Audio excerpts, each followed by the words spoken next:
morning all, and thanks for joining us for our opening panel discussion, Modishness versus Marketing, at this year's virtual Think Gin outing. I'm Andrew Catchpole, editor of Harpers, and I'm joined by a great panel today, whom I'll be asking to introduce themselves in just a little while and say a few words about where they fit into the gin and spirits world. First though, what do we mean by modishness versus marketing? Well, today, with such a profusion of differing brands and styles, all vying for listings, we're going to ask how retailers and restaurateurs assess which gins to back for the longer term benefit of their businesses, and how they can strike the right balance between embracing trends, keeping the portfolio fresh, and yet keeping it manageable and navigable for both staff and consumers alike. Essentially, which gins are flash in the pan and which are here for the long haul. First though, I'm just going to consider a few numbers as background to the discussion.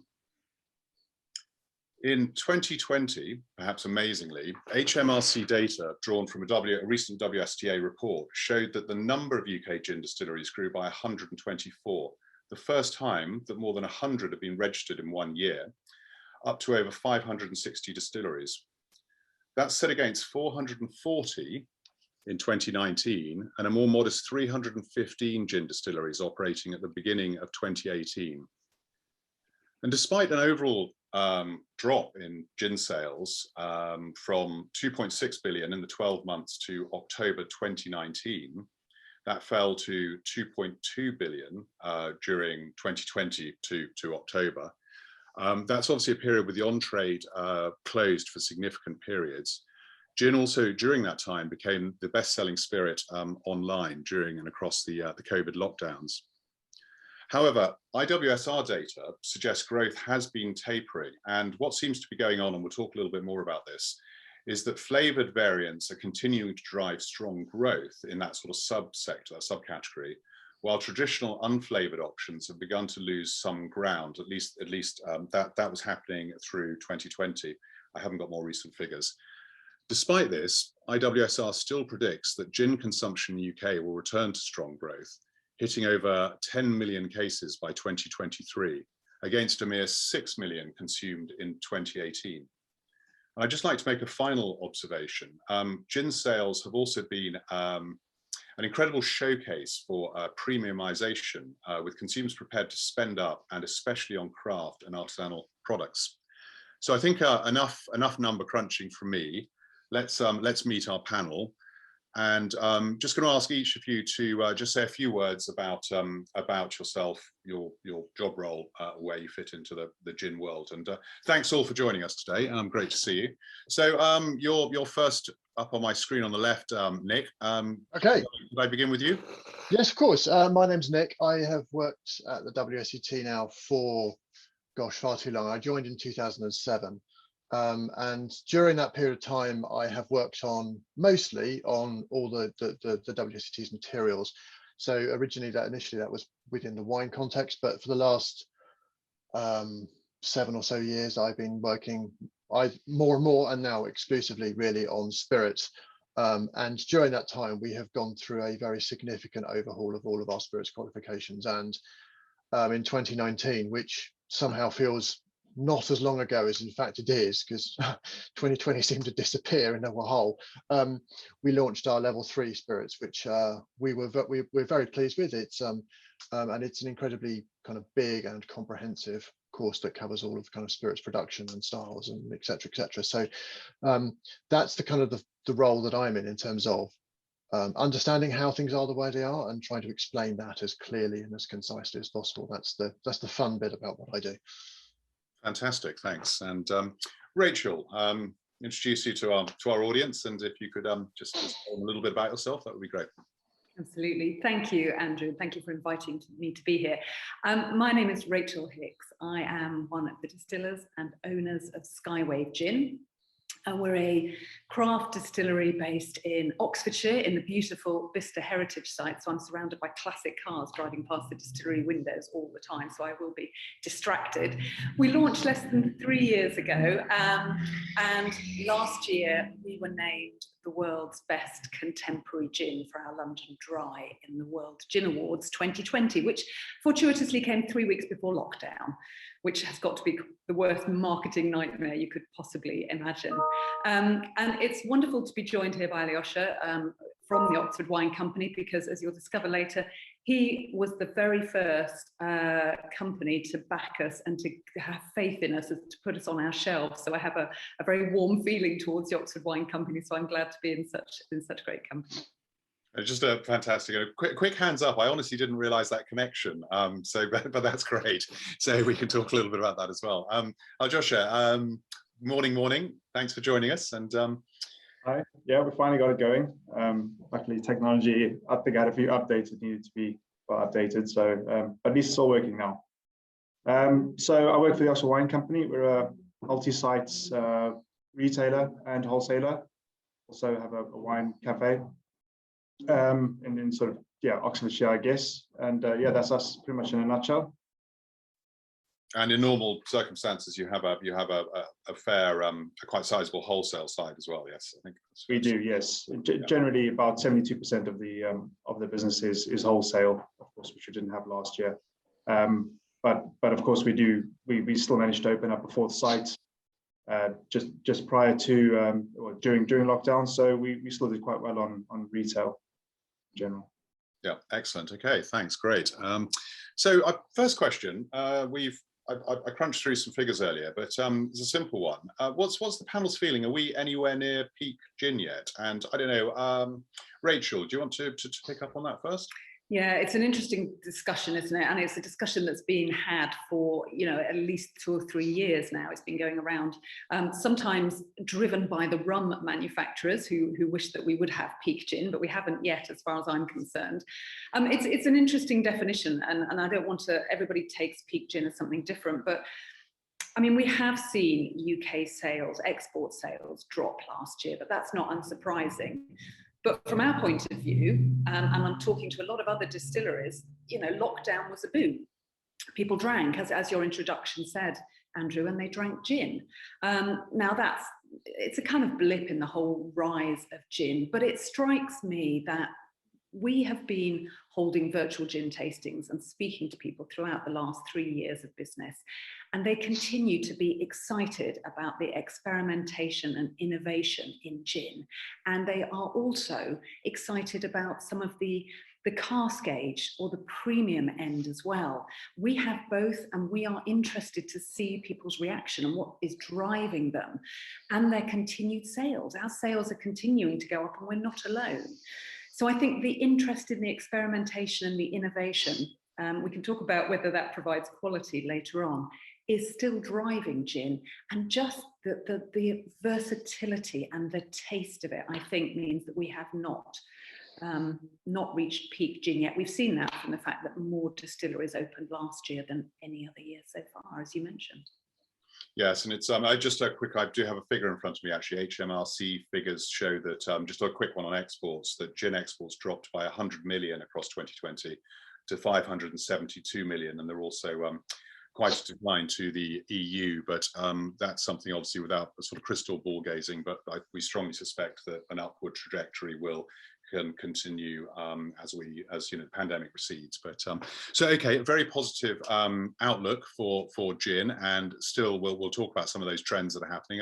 Nicholas, what's your view? I would agree with that. I can't see this changing soon. I mean, everything that rises at some point will go through some kind of fall, but if history tells us anything, it's probably that. But I think trying to predict exactly when that's going to happen, I think is a fool's errand. I mean, people have been talking about peak gin for some time now, and it's showing no signs of actually kind of either reaching a peak in terms of production or consumer interest. So I think it is I don't know if we're going to kind of touch on the kind of like the whole kind of like what is gin kind of thing, but if we take gin as in a very generously broad context, say slightly outside the context of the law, there is an endless potential for variation of flavoured spirits, and I think that just gives it a unique ability for producers to constantly reinvent. And if they're good at what they do, then it means that they can constantly bring very kind of new and exciting things to market, with new and interesting flavors which can be presented in a number of different ways. So my own feeling is I think gin should be kept for juniper-based things, but flavored spirits, there's an enormous seam of untapped potential there. And in terms of experimenting with base spirits, experimenting with all sorts of other botanical uses, and experimenting with some kind of oxidative aging, there's an enormous amount of options, which I think, sorry, Cat, which have still not been fully explored. So, you know, I think that there's real potential there for this to keep going. Well, I think you've just got a quick point, and I don't want to go too much down a sideline on this because I think it's a whole nother debate, but sort of what actually is gin is a really important point. So, Aljoscha, I don't know, maybe if you'd like to pick up with any comments on that. What for your customers at Oxford is gin? I mean, does it have to be juniper dominant? And I obviously I recognise that is the yardstick by which many gin purists, shall I say, would measure it, and perhaps accurately. Is gin getting lost in a bit of a maze of variants and I'd certainly like to come on to that, and I mean I am myself a bit of a purist, so I'd happily like to talk about that, but just to come back to the point that was brought up earlier, we are not from a retailer perspective and an indie retailer. Of course we might, I think during a discussion we had a few weeks ago, I was perhaps in the minority, but we definitely have seen a slump in sales over the last 12 months in the gin category in general. Not that we are seeing a lower footfall or less sales through retail in general. We're selling more wine than we ever have through retail, and as well as whiskey, and even rum is on the up. But gins for us have definitely taken a back seat to both of those categories. So I'd be quite curious to know where those sales are going if they're not going through my shops. That was the main reason for my comment that perhaps customers were going back to the more traditional purchases on gin and perhaps buying those through multiples, which we don't, the brands that we don't represent perhaps, but that's really my question. I'm curious to know. Okay, well I think we'll look, I mean, okay, that would lead quite neatly to a question about the current stylistic trends and what is driving the category currently, and what is looking like it's going to be prominent in the sort of near to medium future. So I guess, I don't know, Rachel might be a good place to start on that. What of the trends we have seen and of the trends that are developing, what's your take on where gin goes next? It's interesting, isn't it? I mean, we're quite big believers in savoury gin, and that is going to be something that is almost the antithesis of the sweet and sickly gins, you know, that often come under the pink gin umbrella. So salinity in your gin, herbaceous bases, that ability to create quite an interesting and sophisticated taste, often linked with a premium price and potentially premium packaging as well. So a savoury gin and a premium gin, I think, is driving certain aspects of the market. You can't get away from the other end of it. We are continually being inundated with people asking for pink gin, flavoured gins, sweet gins. And, you know, we're big believers that gin should be juniper led, and our fruit gins are absolutely grown up fruit gins at 42% dry and juniper led. We haven't really gone down that sweet path, but yeah, premium and savoury, I would say. Okay, did anyone else want to add thoughts to that? My suspicion is that the pink gin, the sweet kind of like those sweet and those things that feel quite artificial in their flavoring, I think that will probably pass relatively swiftly. I can look back to when I was physically working in retail, and when Hooch and Two Dogs were the first thing that came out, and you had kind of basically an alcoholic base that was flavored with something, and then that kind of shifted into Bacardi Breezers, then this kind of like set of, I mean, you don't see Bacardi Breezers anymore, and then that set of flavorings then jumped into cider and fruit ciders, which I always find hilarious because cider's made from apples, which last time I checked is fruit. But I think this has kind of like done a quick kind of hop into gin, and that could then hop into something else. I mean, I think that's just a set of flavors which can be put into an alcoholic medium and then packaged and sold in various different ways. I think my suspicion is that will pass. I mean, who knows? People do like very intensely brightly flavored sweet things, they sell. I would like to see flavored spirits going down a much more kind of dry side of things, because then that gives people much more flexibility in terms of how they use the product. But also really what I personally look for, and I suppose that's all I can really talk to, is really incredibly well articulated flavors and things that are really sophisticated in their flavor delivery. And I think that's where the future has to sit, because then that's a sustainable, and it's also a quality thing which you can talk about in a really kind of meaningful way. I think I might have gone slightly off piece there, but yeah, no, that's fine, and that all makes sense. It's so I guess what you're suggesting is it's almost like the gin category has been hijacked by a trend which moves around for sort of flavored variants and sweeter styles, and that sort of almost latched on. And gin's the obvious one, simply because gin has been in growth and it's doing really well and it's so popular. So we're bound to see that. I mean, I suppose it sort of loosely ties into Kathy Caton's asked a question saying, greetings from sunny Brighton. It is Kathy, I'm looking out at the sun here. Someone near you. Are there any views, is there any data yet on whether the fruity flavoured gin drinkers are exploring the category further, e.g. moving to dry gin, or are they sticking to just that variant? And thanks, Kathy. And that ties into something that I wanted to ask as well. If we sort of segment the gin category and gin drinkers, are those that are drinking flavoured, sort of maybe the sweeter sort of styles of gin and stuff, and the kind of the wilder variants, are they drawn more from a sort of traditional branded gin drinking background, or are they also exploring kind of the more craft artisanal styles of gin? Do they move on from that position? I mean, I don't know, Aljoscha, any of you, any thoughts on that? So who's moving where in the gin sort of jigsaw, if you see what I mean? Our fruit gins sales are very low, so it's kind of difficult for me to have any real data on that. Our sales are definitely strongest within the London dry style, for sure, by quite a long way. And pre-lockdown, we definitely had a very big market in that category where our customers are quite happy to try different things and sort of move from one to the next quite easily. As far as fruit gin goes, we've never really had much more of a demand for varying flavors, as it were. So we've never really grown that category too much. We've got just a handful, and that seems to do just fine for those that on the odd occasion are looking for one. When they come into our shops for gin, they well, from my view, they get a gin which is dry and tastes of juniper. I think yeah. I think my gut tells me, if I look at various different comparisons in different categories. So there was always the thing, well, if you get people to drink this kind of wine, then suddenly they're going to kind of like deviate and start drinking Bordeaux's, Burgundies, and all the rest of it. And I've never been entirely convinced by that as an argument. If someone's drinking a sweetened rosé, that's probably because they like light, fruity, not particularly acidic, not particularly tannic and slightly sweet things. And they're really not going to like Bordeaux because it's none of those things. So my hunch is that the people who are coming into very brightly flavored sweetened things are there because that's what they actually like.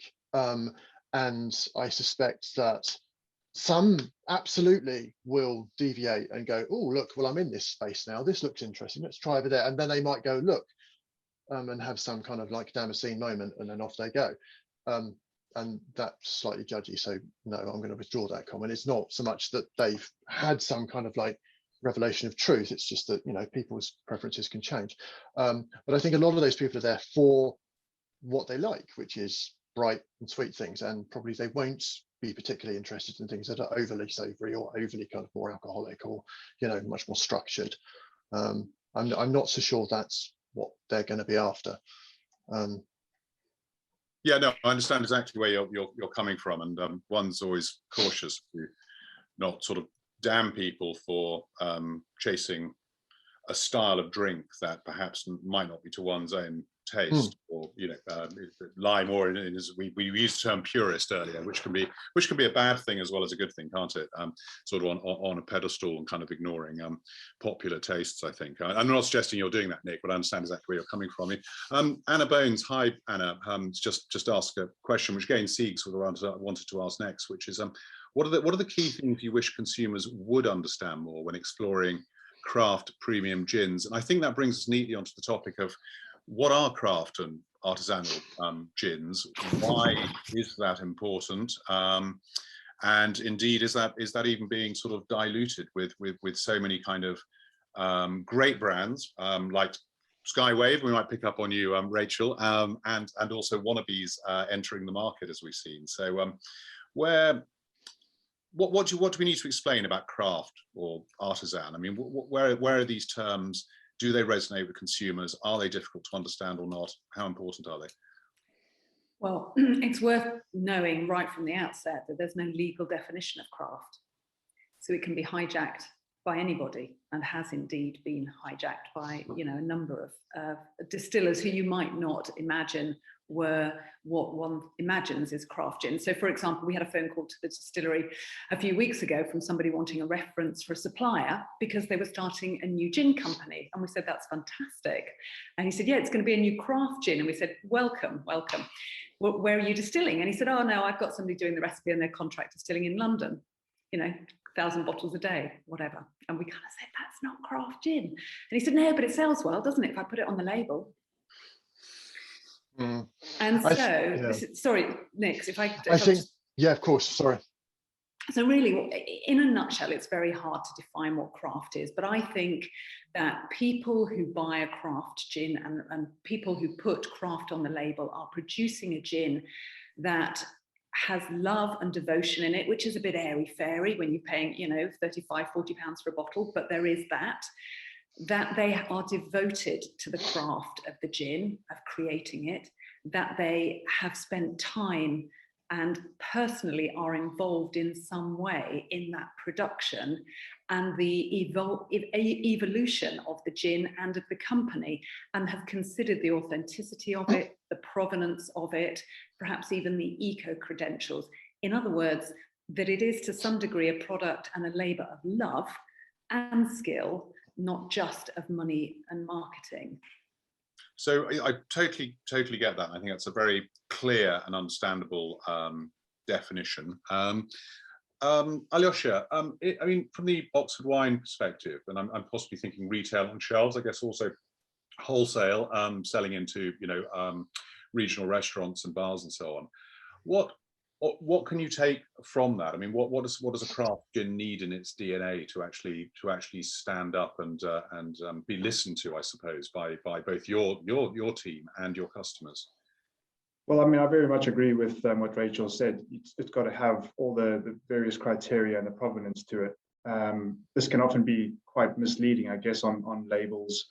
But I think it is up to the buyers in these various sectors to navigate through these. Our customers rely on us to do it for them because they, of course, don't know the industry. So it's quite important that we do this correctly and do our research when it comes to these brands putting or marketing themselves as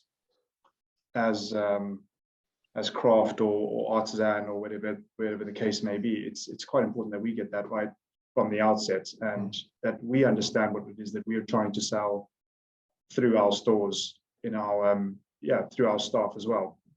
So it's that communication back through the likes when we do start these relationships with various gin producers like Skywave. It's a personal connection. We have a personal relationship with these companies, and the story that feeds down through our conversation and our relationship is what essentially is going to sell the gin. That is how we market those specific products, and which is going to keep them, well, being premium and worth the money, of course.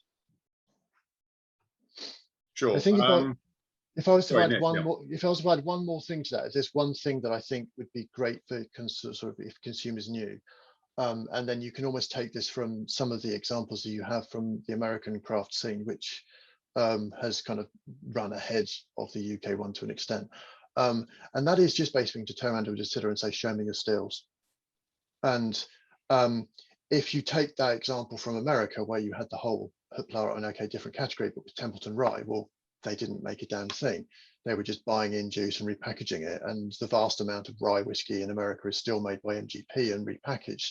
So now that's a market, that's a thing, but there's also honesty and transparency in labeling. And I think if you're going to build up, I mean, with so much competition, if you're going to build up any integrity, any kind of loyalty, or any kind of like real relationship with your customer base, actually, as Rachel was describing, actually making it yourself, putting all that effort in, putting the kind of the sweat equity in, and the intellectual, and just like making it, it makes it a much easier kind of relationship that you can have with your consumers. If you, I mean, there is a place for contracts. I mean, there is. I think that's very much more, if you're a supermarket and you want an own label, well, for heaven's sake, you're going to contract distill that. But I think if you're trying to build a brand and you're doing that exclusively on contract, you know, you can build business models which allow you to start from scratch, doing it kind of that way. And I think that just builds a much more honest and sort of integrated relationship with your customer. And I think it's also, you know, it's down to the I think Aljoscha makes a very good point about kind of the relationship with the retailer in that space, in terms of like, well, particularly if you're a smaller retailer, that you have to kind of choose the things which you can tell the story about in an engaging and interesting way and relate back to. So there's actually something that you can, there's a narrative that runs through that. But yeah, craft is a horrible word. It's just, it's a great word, but it's just, you know, it's an abused word. Yeah, exactly. And you can't turn around and say that Beefeater hasn't in some sense been crafted. I mean, Desmond Payne is a master of what he does. So it's not a scale thing. I think it's much more to do with, have you actually got down and into it and made it yourself? That's to me is what craft is. And you can do that at a larger scale, you can do that at a smaller scale, you can do that in a medium-sized scale. You know, it's not so much a scale thing, it's a from the heart thing, as absolutely Rachel was describing. It's, yes, no, I mean, it's craft is it's very difficult, isn't it? And these things can get polluted and diluted. I suppose going back some way, when the big gastropub, I'm old enough to remember when the big gastropub boom kicked off, and then after a while, gastropub almost became such an overused word that it just became sort of meaningless. And you know, so maybe there's a sort of parallel there. So how, the other thing I'm interested in relating to this though is how important is it to identify gin brands that are going to have staying power, and how do you balance that with dipping into, if indeed it's necessary, to what may be sort of like passing trends? I mean, how do you begin to assess what's going to be relevant in the longer term? And I'm especially thinking of businesses, you know, as I said earlier, kind of, you know, retailers and restaurateurs, effectively investing time, energy, money in terms of stock, etc., relationships, and getting things on the shelf. I mean, we see, I mean, at Oxford, what is your gin range, just in pure, you know, numbers? Well, I've always been very careful with our gin range. I've not ever gone overboard. I think the most we've ever listed at any one time has been about 80. And I mean, that is even quite a lot for what we normally try and hold about 50. And I mean, there's usually a core range of about 20, which have been around for years. And those are the ones we've always stocked in general. And then just sort of had a revolving door on gins, bringing things in, trying things out, and seeing what works. I mean, there's so much choice these days. You don't want to miss a trend, but you know, people want to try new things. So we definitely gave certain producers a go. And going back to my earlier point, the way that we know which ones are going to stick around is by getting to know the people behind the brand, understanding what it is that we're selling. Those are the ones that we want to sell, and those are the ones that are more likely going to stick around. Unfortunately, misjudgments happen, and I've definitely made many mistakes in listing gins that sit on the shelf for 2 years gathering dust, and we don't shift a single thing after all the promises that are made around the negotiating table. And that was just purely, I mean, definitely my own fault, and definitely a learning curve that you know that I pick up along the way. Sometimes these things pay off, sometimes they don't. But I mean, in general, you know, you learn as you go along, but it's definitely down to the people. As far as I'm concerned, that's what I essentially what I feel like I'm investing in is the person first, and the brand sort of second, because that's what I know I can trust. Yeah. Okay. No, thanks. Fair enough. So we'll just get into a couple, drill down a little bit more on a couple of specific trends. One of them being the flavoured gin boom. How much further is that going to go? How much more can that sort of drive the category forward? I mean, if I've understood and correctly sourced the figures that I was related to earlier, that that's where the growth is, right? So what's happening with that? Sorry, who'd like to pick that up? Yeah. I'm curious as to growth from what base. I mean, I know we've seen growth in it, but our data shows we don't sell a lot of fruit gin or flavored gin. So I'd like to know what there's obviously there is growth. I mean, there's a far bigger market, far bigger net than I can possibly cast. But I'd be quite curious to know what the base is from which it's starting. I mean, are they outselling the London Dry styles, or are they just on the up in general? Yeah, you'll have to forgive me. I don't have those figures in front of me, actually. I don't know. Rachel, Nick, do you have a?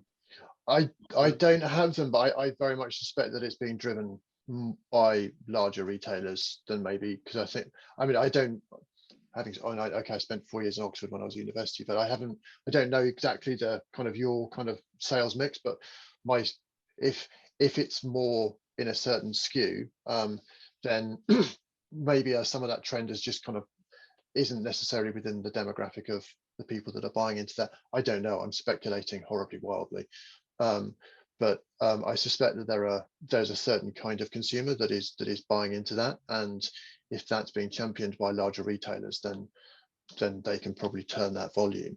Would be my suspicion. Yeah, I know. Rachel, were you going to? Yeah, I don't have the figures either, but I find it a really interesting category and quite a complex one as well. I mean, I think, you know, if you are an independent wine merchant, you, compared to a supermarket, you are going to stock the gins that reflect your customers.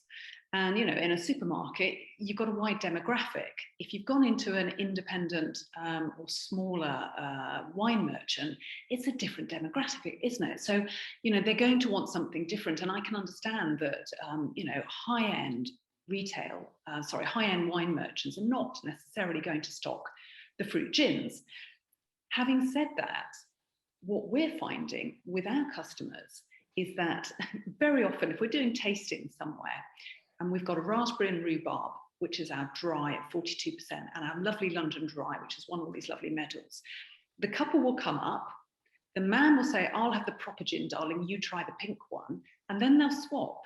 And the men are always very surprised that they like our gin, and I'm sure there are other good, dry, strong, grown-up fruit gins out there. And we sell as much fruit gin to men, or certainly our raspberry and rhubarb, as we do to women, because having tried it, because ours is juniper led and it's 42% and dry, they're surprised. But if you're in a supermarket and you've got, I don't know, some sort of Jaffa cake flavored gin, that's going to appeal to a different person who wants to pour loads of tonic in there, still tastes something, you know, and isn't interested in the sophistication perhaps of a London dry. So it's down to the markets, and it's down to also the outlets, isn't it? And matching your offering in an outlet to that customer, as we do with wines. So I very good point. So I also think, Rachel, your next challenge possibly is to come up with a very sophisticated dry Jaffa cake gin, which would be interesting to see, so, and to drink. Excellent. Okay, well, another big trend, which I think has been accelerated, or at least noise about it has been accelerated during the pandemic, is about consumers going local, looking for more artisanal products, etc. So we know the story, and also, of course, some sustainability in all its forms. How much do those decisions, maybe we should go to a retailer first, but how much of those decisions do we feel are informing consumers' purchasing decisions? How much of that is actually noise, that when it comes to the reality, people don't care quite so much? So I mean, I think here, especially with the premium end of the gin market, how much is that driving growth, and how important is that? Sorry, I've given you a range of things there, haven't I? So sort of local, which I've mixed up with, to a degree, it is with sustainability. So sorry, who could pick up on that? Well, as a retailer, I can quickly pick up on that. We've from our data, we definitely it's definitely showing that people are buying local. By far, biggest brands are local within the county. Despite the last 12 months, we've still seen significant sales on just specifically those ones. And now with the reopening of pubs, we found renewed interest in something to all the pubs and bars and restaurants and hotels that we do supply. We've had renewed interest in gins that are produced on their front doorstep, essentially. So we've definitely seen a spike in those. So from that perspective, 100% locally sourced and field to glass is definitely the new catchphrase. Sure. Rachel or Nick? Yeah, Nick. So I was going to say that gin is very uniquely positioned to pick up on that. I mean, I can't speak to Rachel's gins. I've sadly not had them, but I know, say for example, Will Lowe, who runs the Cambridge distillery, and he has a hedgerow gin, certainly did, where he will go round and he will forage for stuff. And if you're in a countryside location, you can sort of pick up all of these various different seasonal products and you can capture them in a spirit. It's not something that you can do with any other category, and it can really kind of locate something to a very. It actually gives you a very genuine link to a place, to a location, to kind of to something that is just sort of crafted and local. And I think that's I can't think of any other category, certainly if you're making it within the context of the UK, which could do that quite so easily. Given that if you're making, say, a whiskey, well, that grain, it could be sourced locally, but it could also be very kind of much more broadly sourced. So, and if you're doing anything like rum based, well, you're certainly going to be procuring that from overseas. So I think it is a very good opportunity to really kind of link things in, and just increase that kind of portfolio of flavors that people can try. And that is fantastic as well. I mean, there's a parallel, I think, with beer there. Obviously, in certain parts of the UK now, where I'm sitting, Sussex, you can buy very good quality local wines, but that's quite a small proportion of the overall wine sales. But with beer and with gin, for example, you do find exactly that. I mean, I expect to walk in a given county into a good drinks merchant, wine merchant, and find a gin selection that reflects the local, the local distilleries, of course, yeah. And it's also healthy to see one or two supermarkets sort of going down that route as well, as they have done with, say, cheeses and things like that. So I'm sure that will be a continued sort of path for growth for gins that are necessarily regionally produced. Just to jump in very quickly so it doesn't get lost. Just rewinding, it's always great to have a well-informed audience, or at least one that's sort of quick on Google. Joanna Hales, hi Joanna, has said latest Nielsen off-trade figures read top 15 flavoured gin growth SKUs, all coming from standard gin brands, so Gordon's, Whitley Neal, etc. So just an idea there. So back to where Andrew, we are. Yes. Andrew, if I could just dive in very briefly. Please, yeah. It's not surprising because they've got the marketing budget. The craft producers producing the flavoured gin, we haven't got the big bucks that the Gordons and the Tanquerays have. So, you can see, and it's also a familiar brand for people, so they feel safe with that brand. So I'm not surprised they're coming out in the top 15. Yeah, no, thanks, that makes sense, yeah. I guess it'd be good to move on to gin education, and also got a couple of questions aware of, which I'll get to in a moment. But what more can and needs to be done to further gin education among consumers, and indeed the trade selling on to the consumers, to ensure that the sort of quality propositions survive and thrive? So I guess it's a bit of a loaded question, because I'm suggesting that we do want the premium end of the market and the more individual and carefully crafted gins to those with a focus on quality, to carry the sector forward, and also thinking beyond the UK shores for the growth in exports. I know we did have a big dip in exports, but presumably that will pick up again, one hopes, and it's a fantastic British export. So yeah, what was my question? Yes, what more can be done to further consumer education? And I guess you'll all have something to say on that. Could we, Aljoscha, can we start with you first? I might end up with you, Nick, because that's part of your day job. I'll probably hijack a little bit of what Nick was going to say, because I think you did touch on it right at the beginning. What we really need is more clearly defined legislation on what the different categories are.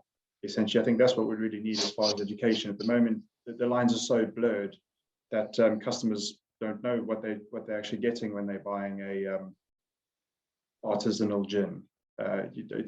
We need more definitive legislation. I think is definitely the biggest issue we have at the moment in defining the categories. Categories, yeah. Rachel, would you agree with that? More legislation rather than I mean, or is it arguable that because it's a bit of a free-for-all, it has actually led to a massive amount of innovation? Is it now time to rein it back in? I think it would be very helpful for customers to know why they're paying 35, 40 pounds, as they say to us. We do a lot of virtual gin tastings, and what we're finding, as everybody is during lockdown, but it's bringing us a lot closer to our customers. And what we're finding is they don't know what gin is at all. They actually just don't know what it is. They often say it's vodka.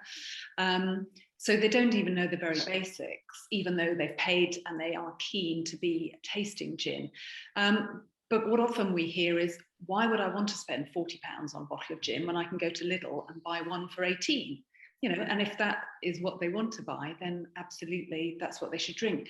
But it would be useful to have clearer legal definitions of what is what are the categories in gin, so that we can market ourselves and the wine merchants can also use it for marketing and to justify prices and explain prices. You know, there's an awful lot of time spent on a craft gin and consideration of its footprint. You know, here at Skywave, we make everything. We distill in-house, we bottle in-house, our footprint's tiny. We forage for our botanicals, we use Blenheim Palace spring water, so we try and keep our air miles down and all of that. You know, we want to have a legal definition to explain what we've done, what we are, and the price that we charge as well. So yeah. Just quickly, Nick, I'm sure you want to add words to that. Just to Michael Goldstein, Michael, hi, out there in the audience. Has also mentioned the trend for non-alcoholic alcohol falsely labeling, you know, appellations as whether it's vodka or gin, etc., etc. I mean, it's something that we're writing about at Harpers at the moment. So watch this space as well, Michael. But that's that's another issue coming up, I suppose, which needs solving. And sorry, Nick, I've got a huge degree of sympathy for the issue over legislation, and I certainly have in the past got somewhat irate on the subject of, well, what is a gin? And I think we have to accept that the reality of our current situation is that the EU, we're no longer members of, but and the UK government, and the UK at least is currently aligned with the EU legislation, because we kind of pulled apart and we took that with us. There is zero appetite to make any changes to that legislation. The legislation itself is quite clear. It should have a predominant flavour of juniper. The problem is that although to a layperson that's quite clear, to a lawyer it's an invitation to kind of like, well, obfuscate. And so it's never been challenged, and I don't think it ever will be challenged, because I don't think anyone has got pockets deep enough to challenge that. And I don't really think a lot of the large companies that have large budgets have got any inclination to sort of deal with that. If they had, they would have done that already. So that said, I think that there is a need for some degree of consumer clarity. And what I think is the greatest loss, or the greatest misstep, was the fact that flavoured neutral spirit, which ultimately a gin is, certainly within the European definitions, as that whole category has just kind of like completely imploded and has zero credibility as a premium product, apart from a handful of very, very lovely flavoured vodkas. So my kind of feeling is there's almost like a need for another word, but no one can come up with that other word. So you end up with everyone piling in on gin because it's a trusted word. So that gin has almost become a kind of a catch-all for flavoured spirits. But flavoured spirits just doesn't sound particularly exciting. So I think I just don't know how. I don't think there is a particularly neat answer to how this is going to resolve itself. But I think I have a particular love for spirits that are using flavors post distillation of the base spirit. I think there's a huge amount of potential within that that goes way beyond the use of juniper. And I think if there can be some word that can capture that, and that gin can kind of orientate itself much more around juniper, that would be great. In the same that I know that there are producers of akavit. Okay, it's a very different thing. It's all about dill and oh god, I'm having a mind blank. It'll come to me in a second. Caraway. But there are a number of producers there that are seeing kind of a shift, which means that what they would consider to be very traditional akavit is kind of broadening and shifting. So there is no neat answer, unfortunately. But if somebody can come up with a term for flavoured spirits that's better than flavoured spirits, they could be onto a winner. I think, yeah, and thank you for that. I think an observation there regarding going back to sort of gin and exports as well. I mean, it would possibly become increasingly important for gin distilled in the UK, that is, driving export markets to be defined and protected. Surely, otherwise it can simply be, you know, undercut and distorted, and the sort of purity of the overall message diluted. I'm just aware of time running, and we've got a very lively audience today. We've got a few more questions and comments coming in. So just to take it off a slightly different direction, Kate Hawkins, hi Kate. She's asking, and I think initially directed to you, possibly Rachel, are consumers showing as much interest in the new ranges of mixers as they are in gin? And are premium gin makers such as Skywave paying much attention to these? And then, you know, sort of looking at official collaborations and so on. I think that's quite an interesting question, because we're going to see a proliferation of gins. You know, so Oxford shelves, I might walk in and there are a mere 80 gins on the shelf, so on a good day. But what are the mixers? We've seen an improvement in quality. We saw, to give them a little mention, the whole Fever Tree thing kick off, and that's now really established. But are drinkers, given that G&T is still a primary way of consuming gin, taking enough notice of understanding the mixing side, and are producers indeed doing enough to drive understanding of how best to work that? It's a very interesting market, isn't it? And I always think that Fever Tree did for tonic what Sipsmith did for craft gin, which is, you know, kick it off, raise the level, raise the innovation. We certainly spent a very long time trying to find the right partner, because little did I know before I entered the gin world how much a tonic can affect the taste of your gin. But, you know, a well-known brand that we have mentioned here today completely kills the taste of our gin. We worked with one tonic maker who was going to design one for us, but again, spent a long time and it failed to create the right tonic that complemented our gin rather than drowned it in a different flavour. So it is really important. I think that craft distillers who've put so much time into creating a complex taste and flavour and mouthfeel to their gin do put a lot of store by a tonic, because you don't want your tonic to distort or cover that flavour. So I'm really impressed with the range of tonics and the continuing growth of tonics. There's one just over the border from us called 12 Below. Brilliant company. Unfortunately, it doesn't work with our gin much as we wanted it to. That was born of wanting to create a drink with 12 calories or less, but still with great taste. We ended up with Merchant's Heart. And we ended up with Merchant's Heart because, not for any financial reason or aesthetic reason, merely because, along with Schweppes, those are the two tonics that complement our gin by being neutral. They're not acidic, they're not too sugary, they haven't added any flavour in. They're just almost a bed that just nicely cushions our gin so that it is the perfect G&T. But I think the development of flavours in tonic, and again, the innovation, is great for those people who perhaps want more flavour with their gin. We would never want to put that in our London Dry, but we're wholeheartedly suggesting that you play around with other flavours in perhaps flavoured gins. or quality of gin may need a bit of boost and therefore need a flavoured tonic to give that lower quality gin perhaps a bit more oomph when you're drinking it. So there's a great market there, and it's got a long way to go. I'm loving what's happening out there.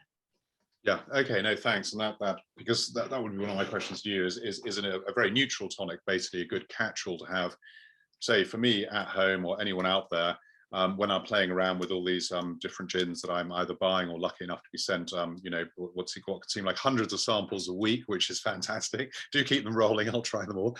But yeah, to offset those. I mean, Aljoscha, do you find that customers coming into your stores in Oxford, will they specifically also ask about mixers, or is it just the gin? And your staff, do they think to then go on and make that further connection, this could work really well with that, for example? We absolutely do. We do definitely try to educate all of our staff to a level where they can at least have a discussion about both the whole experience, the mixers and the gin. I mean, which is why we do actually carry quite a large range of mixers. I mean, it's a very subjective thing at the end of the day. Some people like sweet as we discussed. Some people like slightly sweeter edge to their gin and tonic. Some people want it really, really dry and almost bitter, or sometimes neutral. I mean, I'm sure that Rachel probably doesn't mind as long as people are drinking her gin. It's okay. So for us, it's more about just suggesting what might work, the different flavor profiles of the mixes, and which ones would work better for the gins. Definitely, we use the serving suggestions that we do get from our producers, and we definitely offer those to the customers. But of course, if somebody wants a Mediterranean tonic, they're going to take it whether you tell them it's not going to work or not. So having that available to them is really what we're all about, and it's down to them to make the final decision. Final call, yeah, and sort of experiment to play around a little bit. Right, got a couple more questions I'd like to get on to. Where time's running, so I'll crack into these quite quickly. Joe Jacobius, Joe, hi, I hope I've got your surname correct. Joe's asking, why do you think gin brands aren't doing more to promote neat gin or gin with water to draw out the subtle botanicals? I'd love that. Yep, Yeah. go for it. Yeah, I would absolutely love for there to be a real focus on gin as a sipping product, because, or indeed all of these kind of flavored or fruit-led spirits to be as a sipping product. I'm a particular sucker for these, as maybe I'm kind of indicating. And some of the very, very best have a level of complexity and length and all kind of textural interest, which actually, you know, can be enjoyed on its own. Now, clearly gin, you know, a lot of people are going to be using that as a mixer, but then a lot of people buy whiskey as a mixer or rum as a mixer. But yeah, I've always kind of like, you know, there are some gins that I will absolutely just like quite happily drink on their own. And I think that is a thing, or it's a thing for me. I'm not sure how much of a thing it is for other people, but I certainly would advocate for that. I mean, as you say, it's classic. So Rachel could definitely come to you in a sec. It's I mean, it's with with so many categories, and whether it's rum, tequila, mezcal, whiskey, it just seems an obvious thing to do, and an obvious thing to promote, I guess. I mean, you could argue perhaps with tequila / mezcal, looking to specifically push that to raise the profile, the premium profile of those drinks, or at least to the benefit of the more premium drinks that are being produced. So with gin, it seems almost slightly odd that it's not talked about that much. I think it's fair to say. And Rachel, you wanted to jump in. I was going to say, I think to some degree it comes down to ignorance, because again, this comes back down to education. You know, nobody drank Gordon's in the 70s neat, did they? Or Beefeater and neat particularly. So again, it's education. It can be a sipping gin. When we do our tastings, when we do our tutored tastings, we always get everybody to sip it neat, and they always look very shocked that we're suggesting this, and then they taste it and say, oh, I wasn't expecting it to taste like that. I thought it would burn. And I think that's the problem. You know, there are some lower quality gins that if you were to drink neat aren't very pleasant, and maybe that's what they are concerned about. You know, we've got a cask aged gin, which is a perfect sipping gin, and we sell it as a sipping gin. And people say to us, what do you mean tonic, no mixer, and we say, well, you know, do what you want with it, but it's beautiful as a sipping gin. And it's a concept that we're hoping slowly we're doing our little bit of education in, and I'm sure you know, the wine merchants and other distilleries are also doing it. So I think it's education, but it is so wonderful to get a great gin and sip it neat and really taste it. Sometimes it's a shame to put the tonic into it, but just that dash of water, like a whiskey, will bring all the flavors and the beautiful aromatic botanicals out and the essential oils. Yeah, particularly if it's been bottled at a slightly higher proof. So you've kind of trapped that stuff in, you kind of dilute, you volatilize the stuff because of the chemical kind of salvation thing. But no, absolutely. I think that the point about cask aged gins, Robin Goldsmith, I think it was a snap, just came in with a comment on the chat that cask aged gins can also be a great way to premiumize the idea of sipping gin. So that's another sort of takeaway, I think. Okay, just want to dive onto one more question. Maybe we can deal with it fairly briefly, but I think it's a great one. It's Anna Bones. Hi, Anna. Thanks for all your questions. What do we think about gin and food matching? Do we think consumers will start to explore this further?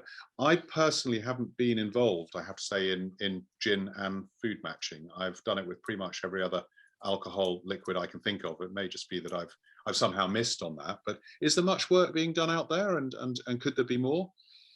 Who'd like to pick up on that?